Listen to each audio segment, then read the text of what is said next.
Plusieurs artistes se retrouvent depuis vendredi 4 août 2023 épinglés par la Cour des comptes selon le Canard enchaîné.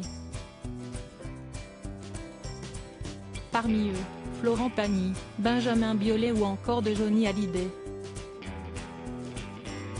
Selon nos confrères, ils auraient reçu des aides d'ordinaire réservées aux jeunes artistes en devenir. On n'a plus besoin de les présenter. Depuis plusieurs années, Florent Pagny, Benjamin Biolay, Bernard Lavilliers, Juliette Armanet ou encore le rocker décédé Johnny Hallyday, font partie intégrante du monde de la musique française. De gros artistes qui remplissent les salles et qui vendent des albums comme des petits pains. Mais si ces derniers font parler d'eux ce vendredi 4 août 2023, ce n'est pas pour leur musique à proprement parler. En effet, selon les informations du Canard enchaîné et du Figaro, la Cour des comptes s'intéresse de près à ces artistes.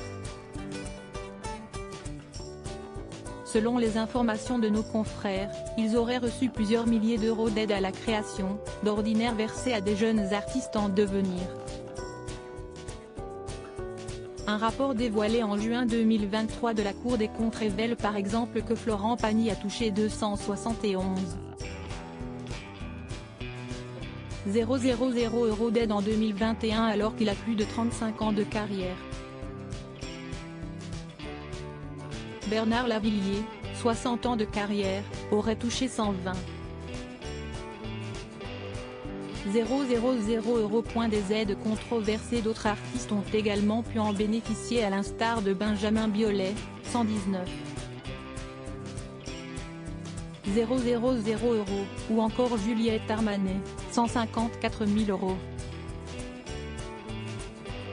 Parmi les noms qui figurent sur la liste, Johnny Hallyday. Toujours selon le rapport, les comptes du rocker décédé en 2017 auraient été abreuvés de 333,890 € entre 2019 et 2022. Or, ces aides à la création sont généralement réservées aux jeunes artistes en devenir. Elles sont mises à disposition pour favoriser la diversité musicale comme le rapporte la Cour des comptes. Les dépenses consacrées à la création artistique ont vocation à favoriser la diversité musicale, les nouveaux talents et les projets innovants.